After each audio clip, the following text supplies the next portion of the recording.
And welcome back to LinkedIn Logs, the jobs and business news podcast for the website cpluscomedy.com. Like I just said, it's a website. Go there. Welcome back in. It is the end of the workday. Sorry, I just turned to see what was happening in the living room because apparently two animals, two already skittish animals, were being a little silly billies. What's been going on? Well, let's just get this started. Is it raining? The sun's still out. It is Monday. No, today's Tuesday. Jesus Christ. So for the past 3 business days, I've been more or less in charge of the department where I am working at my job. And I knew this was coming. I heard Tail. Sorry, I'm moving the Zoom over. I heard Tail, the recorder, not the digital platform. The Zoom H6 handy recorders. These Zoom handy recorders are fantastic. They're expensive and they are worth it. I've had this one for a very long time. Zoom, I would love a sponsorship. Give me the new H8. And by new, I mean it's been around for, I don't know, like 5 years, 3 years at this point. 2020. H8 came out in 2020. 6 years. Wow. It's crazy. Anyway, so I was more or less left, quote unquote, in charge. Because the two people who are at the company went on vacation. Separate vacations, not together. And so I'm looking at the Zoom website and it says now it's unavailable. Unavailable. Can you not buy this anymore? Okay, I'm sorry. I'll do this on my own time. So I knew it was coming. I knew it was coming for at least 2 weeks. Did I forget about it? Yes, I did. Did I forget about it until Wednesday? Yes, I did. So Thursday rolls around, or Wednesday rolls around, and then I get a litany of notes. What's coming, what the editors need to be working on, this and that. Thursday lands. I'm getting things ready. I'm taking it very seriously. And then we're just hit with a wave of shit we need. And I was like, oh God. And I'll admit I was caught with my pants down. But we course corrected, and then what was that? That was Thursday, and quite frankly, I'm just like, I'm doing things frantically. But I course corrected by the afternoon, and then Friday rolls around. Thursday was hard, and Friday rolls around, and then now, because, as I've mentioned before, previous episodes, we have summer Fridays, so some people are off. So some of those people sent me things ahead of time, or I had to track them down on Thursday afternoon and be like, "Hey, what's going on with this?" And I'm already very organized when it comes to my workflow, be it C+ comedy or unnamed television job. And then Friday was a little lighter, a little bit better, but it was still a lot of work. So on top of tracking down the projects and making sure things are delivered on time, I was also updating projects. I was also inputting new projects, not just my own, because I'm also still doing my job, but I'm also doing the other parts of one other person's job. And I was built to alleviate that person. So now I'm taking on the role that they worked on, or essentially that they've been doing before they found me to replace the person that left. So now I'm like, oh, I have to put this in for this, and then put this in for this. People are pinging me. Hey Chad, do you have this? Yeah, give me 1 second, please. There's at least one message that I sent or that somebody requested something and I just straight up ignored. I said, I'll get back to you on that. Never got back to them. And then Friday happened, and then Monday, and then so Friday I was drained. I was drained. Then Monday happened, and it was fine. It was more of the same stuff. Knocking things out, putting things back together. We got it all. Just managing things. And then, sorry, Maverick is up. No, don't come over here. Don't come over here. I don't have time for you. Okay, buddy. He had a bath today. He had a bath during my lunchtime. I said, let me go. Let's see. I'm just gonna do. You know, you're working from home. It's always a working lunch. I said, let me take him downstairs, also the car, and give them both a good wash. I wash them every month. I have it on schedule. And then I gave him a bath. It took 10 minutes, or it took less than 10 minutes. And then I washed the car. It took 15 minutes. Boom. I was back upstairs in like 20, 25. Anyway. And then today, I log on. And I'm thinking I'm going to get, by the way, I have notes of like what everybody missed is like, okay, this is what you missed, and here's all the projects, here's all the stuff, I put it in, blah, blah, blah. It's just a giant note. I just get a thanks, exclamation point. Did you talk to, big boss, head of the network?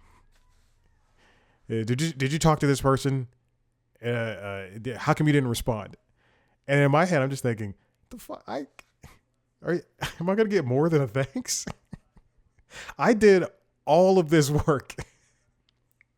I can't swim, and I was thrown into the deep end, and I came out alive. Part of me was like, I need more than a thanks. I need these are very detailed notes. I'll admit it, I was a little bit pissed. I was like, okay, great, sure. Responded, yes. You just need to keep them abreast of everything. What do you want me to do? We had a meeting yesterday at 5:30. Guess who was about to do a second workout? Now, I obviously attended the meeting. But guess who was inches away from starting a second workout? Hey, we need to do this meeting at 5. No, let's do it at 5:30. It's all right. It's okay. All right, I do have a lot to cover, so please let's get on to this. This is something I saw last week. I watched last week. Joanna Stern, formerly of Wall Street Journal, and now currently of, oh my God, sorry, I see a video of, quite frankly, I'll just tell you, Garmin has a new wearable that doesn't have a screen on it, and it is meant to be a competitor to Whoop and the Polar, the ones without screens. It's $200. It launched this morning, and somebody I follow has it, and I'm going to watch their review. I'm very excited. It's because I love this watch. I love the Phoenix 8. It's fantastic, but I also have several mechanical watches I like to wear. Anyway, Joanna Stern. Why is this not? Okay. Joanna Stern has a new YouTube channel, and she just put out a book talking about how her entire year, she spent a year letting AI control her life. And anyway, this video is new side hustle, training robots. Is it worth it? And in the video, she covers a job with, let me find the company, Micro AGI's Shift, which is a platform that allows people to put on a crazy helmet that has a camera on it, or your phone. You can use your phone, or it connects to your phone rather. And you do chores, and as long as your hands are in the video, you're training AI to show that you're doing chores and all that stuff. And as somebody who did a job training AI for a hot second. It's lucrative for literally the first time you do it. You'll get hundreds of dollars the first time you do it. And then every time after that, their scrutiny is so focused on whether or not your hands are actually you're following procedure. So it's an interesting thing. And then at some point, it's just not worth it anymore. Buddy, go lay down. And again, I trained, I didn't do the video thing, but I did do voice stuff. Just like asking questions. I spoke about this several episodes ago. Anyway, don't do it. The jobs aren't good. And if you do it once and then do it poorly. But it's a fascinating video to get a look at the process. Okay, let's move on. This comes from The Wrap. This is something that happened yesterday, midday.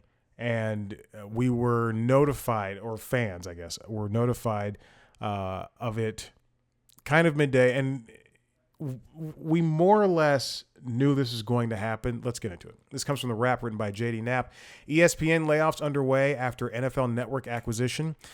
So if you don't remember, if you'll recall, ESPN acquired the NFL Network, a stake in the NFL Network, as a way to offset the league. Hold on. I'm sorry. I'm doing this wrong. It was a way to get the NFL some extra money in the deal they closed with ABC and Disney and ESPN in order to have more games or whatever, something like that. The league is given a 10% stake in ESPN, which is valued at $3 billion. Now, ESPN's total estimated value is $30 billion. In addition to the NFL Network, ESPN also has control of Red Zone and NFL Fantasy.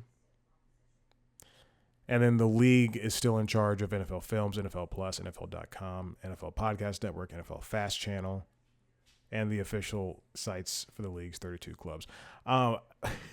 My gym, for let's say 3 months of this year, as of maybe a week ago, my gym, I don't know what happened, but I guess they didn't pay the DirecTV bill, so they were using fast channels, and they would have Movie Hub on, but one of the TVs in the gym had on NFL Network Fast Channel, and it was just showing old games, and I just thought, why are we doing this? That's what happens when we have a bunch of children working the desk. I've been going to that gym long enough that I'm older than I've been there longer than some of those people going to my gym have been out of high school. And it is insane. Okay. Now ESPN, after they've officially brought in NFL Network under the umbrella, we knew this was going to happen. This is what happens with acquisitions. There's layoffs. Okay, so hold on. The layoffs come months after ESPN bought the NFL Network, Red Zone Channel, NFL Fantasy in February. Additionally, an initial round of layoffs took place in April as part of Disney's company-wide overhaul. They're basically saying we're trying to streamline, but that's not really what's happening. So what happened yesterday was Ryan Clark, who previously played football and was at that point yesterday a correspondent for the NFL shows or the NFL rather, on ESPN. He was essentially let go mid-show during Monday's NFL Live. It was not supposed to happen during the show. Here's the athletic piece about it. I'm not going to link to this, but here's what it looks like. ESPN cuts ties with NFL analyst Ryan Clark. Wider layoffs expected Tuesday. And that comes as a surprise, but apparently based on some fans' reactions, it is not very much a surprise. Or it's met with welcome. People are happy that happened, that his layoff happened. Quite frankly, the way he said something to Peter Schrager, who I think is a very smart guy. Peter Schrager has been in the NFL media coverage for decades. But he said something, I think last fall, where Peter was making a point, and then Ryan Clark said, Peter, you've never played football before. It just kind of shut him down on his own show, which was very douchey. On top of Ryan Clark, Carl Ravitch was also let go. He'd been with ESPN since 1993, calling MLB games. He also served as host of Baseball Tonight and Sports Center at some point in the past. On top of those being let go, interesting. Did I link to two of the same thing? At ESPN, on top of those being let go at ESPN, both Nat Geo and Pixar were hit with cuts. This comes from The Hollywood Reporter, written by Alex Weprin. Disney cutting hundreds more jobs in new round of corporate streamlining. As well as, this is from Drew Taylor at The Wrap. Disney lays off hundreds of staffers. Pixar hit hard. I might delete the Wrap one. Anyway. Now, this, unfortunately, with the Pixar thing, this is the first time, I think, we've seen major layoffs at Pixar. Now, this comes after Pixar put out 2 movies this year. Excuse me, they did not. They put out Elio. Let's go to Wikipedia. They put out Elio and Hoppers, both movies that I own. Isn't that crazy that I own both of those movies? All right, hold on. What did they put out? Hoppers and Toy Story 5. Elio was last year. Hoppers and Toy Story 5. I don't think Hoppers did well for them at the box office. It did $389. That's good. But the movie cost $150. Whereas Toy Story is cresting $1 billion, and that movie cost $250. Jimmy Pietro, they got a hold of the staff, the memo that Pietro, the ESPN chairman, sent out to staff. Let's go down to this Pixar thing, though. Now, Josh D'Amaro, who is the new boss of Disney, said this is the third round of layoffs this year, but he said that this would be happening in April. In April, he said, it says, D'Amaro notified employees of a larger restructuring with around 1,000 employees impacted. The new round of cuts is a bit smaller in scale, but nonetheless underscores how the company continues to reevaluate its structure and immense technological change. One of the big factors of the layoffs, actually I want to keep this wrap post, is that for the Pixar layoffs, this is the first time since 2024, the summer of 2024, after Inside Out 2 was released. Even though that movie made $1.69 billion, they still saw layoffs at that point. As I mentioned before, Toy Story 5 is on its way to $1 billion. It's at $957 million. Okay, in 2024, the layoffs were blamed on the great streaming contraction as Disney Plus eased up on its demand for new animated product from Pixar. If you'll remember, they put out a TV show called Win or Lose that was not really advertised. They put it out, and even still, there were complaints from those on the right who were complaining that there was a character that that was non-binary, and that there was some queer elements in the same way that there were supposed to be, and that changed the storyline of Elio because they didn't want Elio to have any queer elements. If you'll remember, the head of Pixar was like, "Don't put queer." I don't know if anybody knows this. Yeah, he put that out. Head of Pixar, who was it? Elio. Pete Docter said that they wanted to leave LGBTQ storylines out of the final cut of Elio because he said this is not and I'm going to show you on video. This is from Natalie Oganisayan at Deadline. It says Pixar's Pete Docter says queer Elio storyline was axed because, quote, we're making a movie, not hundreds of millions of dollars of therapy. I understand from a business perspective, not wanting to, if you remember, years ago, Ron DeSantis was pissed at Disney for having DEI practices and being queer stuff. And Disney wouldn't say, remember Disney won't say gay, all of that stuff. That was a long time ago, but that's still fresh in people's minds. Anyway, Disney's never taking a stance, which is so insane to me. But they don't want to alienate Disney as a whole. Disney on the larger front just doesn't want to alienate prospective viewers or fans. That's why, we don't see a lot of queer stuff in Disney projects. This is why they probably won't stand behind John Boyega and Daisy Ridley when people were racist and sexist about those two being in Star Wars. They want everybody to, and Disney knows that even racists enjoy Marvel movies. That's why they don't take hard stances when they have a black Captain America. I watched one episode of Sam Eagle and Bucky. What is that? Sam Eagle's a Muppet. Hold on. What's his name? His name is Sam. Sam America and Bucky. I don't know what the fuck that show is called. I watched one episode of that, and then I said, I get the gist. I never saw the movie. Captain America, Brave New World. Is that what that's called? Remember, I saw Moana. Oh, you don't know this. I saw Moana last week. I love Moana. I think Moana is great. Now, Moana live action, that's another story, but I enjoyed it, and I supported all those people of color in that movie. Anyway.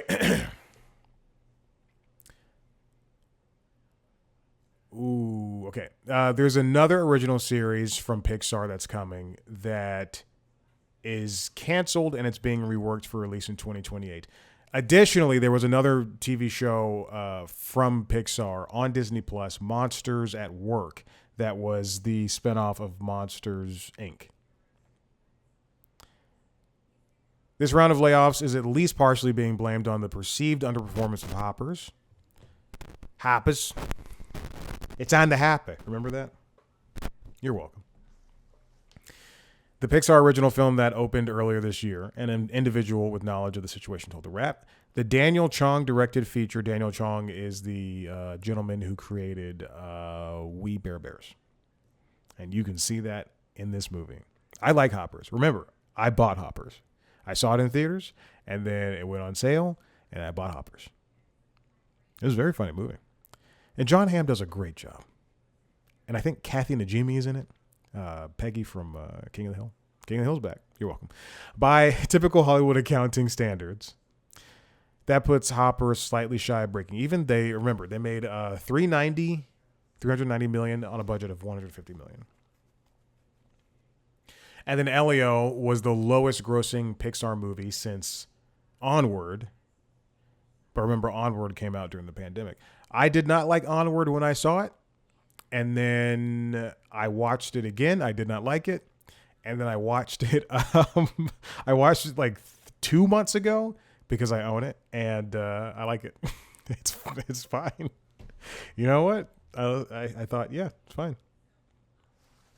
The idea is that to stay competitive in the marketplace, Pixar needs to be making movies, particularly original films, at more competitive prices, which I think is very difficult in an age where technology is getting more sophisticated and movies take more time.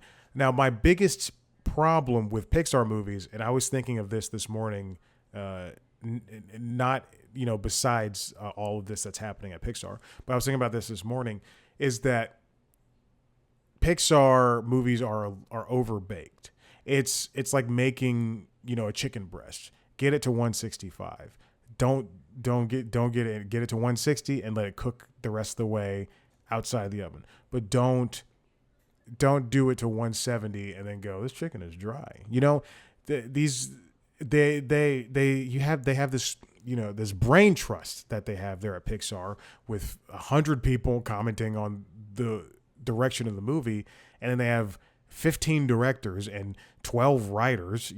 I'm making up those numbers, but it's the brain trust is it's too much. It's too much. Sometimes you need to have a little bit less of a hands-on approach. Okay. That's it with all that. I don't know how many Nat Geo people were let go. And I don't know how many people on Pixar were let go. Okay. And this is the last thing I want to talk about. This comes from the Hollywood Reporter.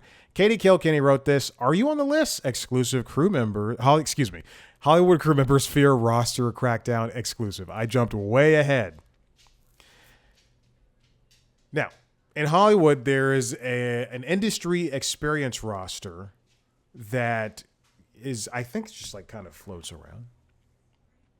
It's administered by a nonprofit founded under collective bargaining agreements between the industry's employers and unions since 1965, and it keeps track of freelance crew members on the West Coast, from grips and makeup artists, plumbers. Any of those people can be a part of IATSE. They can be in unions, which can help get them health benefits or protect them on jobs.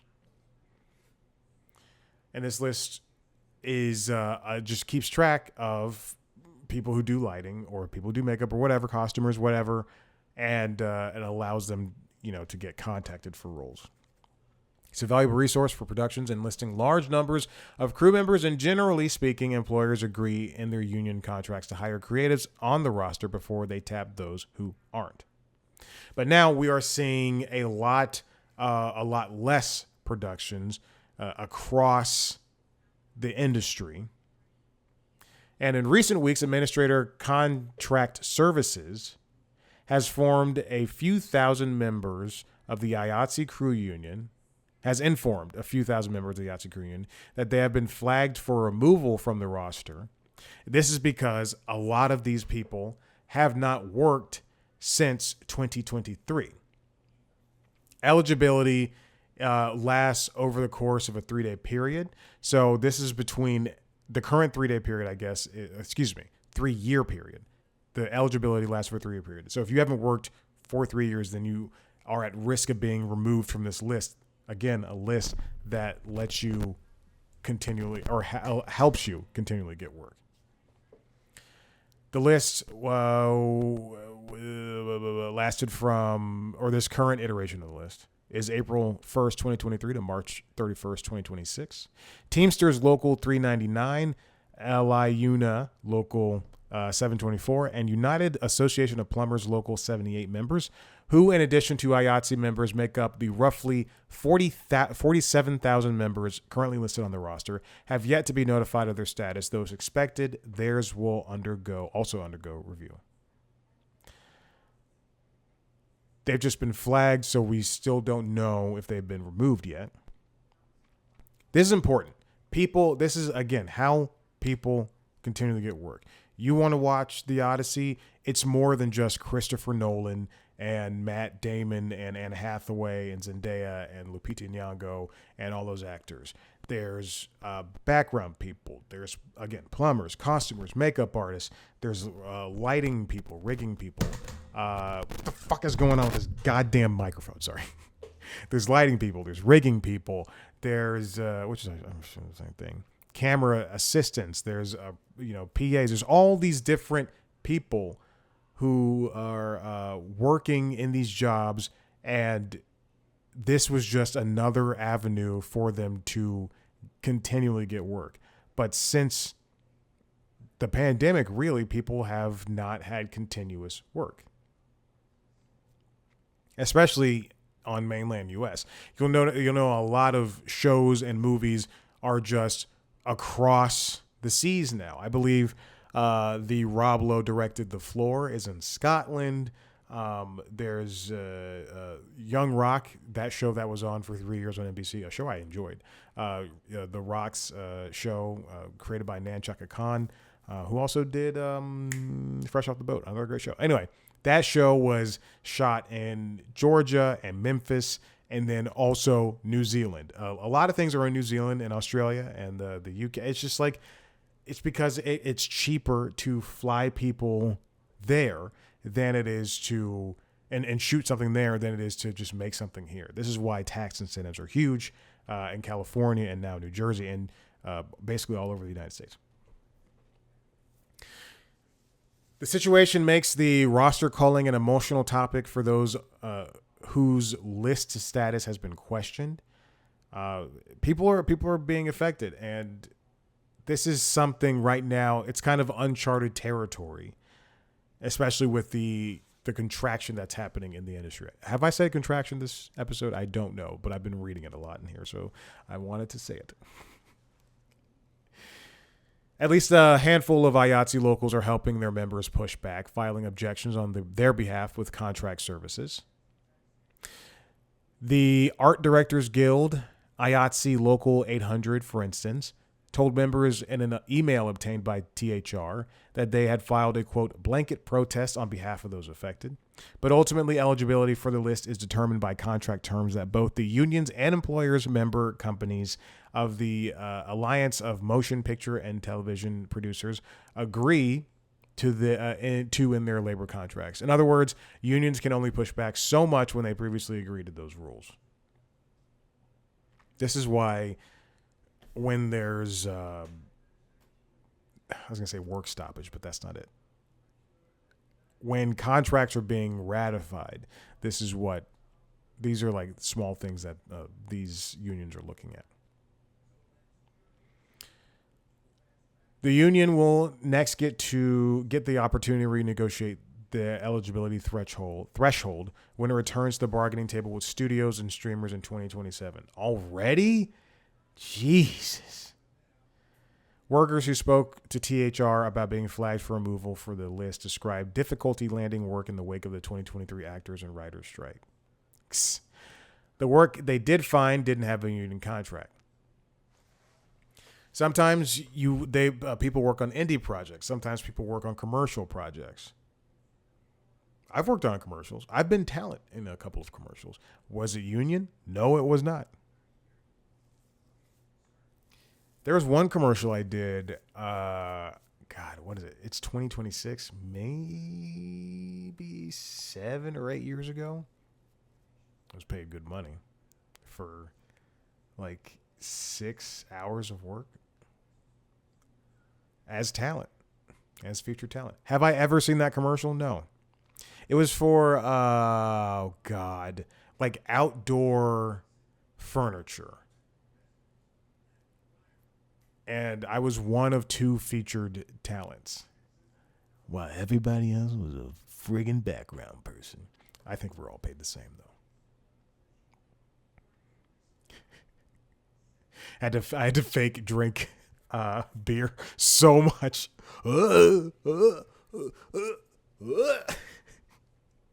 Say something to the guy you're talking to. This is crazy. Why are we doing this? I think I was paid like $500 or something like that. I need it. Oh my God. I remember walking into the director's office or whatever, and just like waiting for that check to be cut. Like licking my chops. I have money again. Now, after the fact, these workers can still requalify for the industry experience roster. The contract service letters have stated. They would just have to reapply and accomplish what they did to get on the list in the first place, which depends on the classification, but for many means working 30 days on eligible productions in a 1-year period. So it's cumulative. You could work on, let's say an indie project, but also it's within union requirements. I guess if they're working with unions, and it's a 10-day shoot. That's 10 days. And then you have another job in like a month. Then that's another couple of days. As long as you keep working. It's a higher bar than the 1 day every 3 years that allowed them to stay on the roster once they have qualified. Oof. I don't know where we could go from here. We see a lot of people like Josh D'Amaro, at the CEO, the head of Disney right now, and like David Zaslav, who are in charge of these companies, and they have all this stock, and their numbers keep Ted Sarandos. Their numbers keep, I'm naming white guys in charge because that's all who's in charge, but their numbers keep going up, and yet there's people below them who are at my level, who are above me, who are I don't want to say below me, who are at differing ways of making money in this industry. It's just frustrating to see this happen. How they keep making money, and yet shows and movies just aren't being created anymore. And to the viewer, it may seem like there's so many movies coming out, or there's so many TV shows. It's that Netflix thing of they're tricking you. Every time I log into Netflix, I see there's something new is being offered to me. But is it really as good and as interesting as they're putting it out to be? In the same way that I can log on to Disney Plus and it can say recommended for you, Family Guy, The Simpsons, American Dad, shows I already watch every single day. I wish something could be done, but these platforms now would just have to continually make new things, and they're no longer going to do that. Netflix is on top because they made everything they possibly could, and even we're seeing a little bit of pullback from them, and there's a pivot to cheaper and faster shows. And right now I'm kind of referring to video podcasts, where that they think that makes them interesting, but it really doesn't. Same thing, and there's video podcasts on Hulu, and I think there's one on Prime Video, and it might be Kiki Palmer's. I think I saw that. I don't recall. I just wish that there was some way that we could get back, and I understand peak television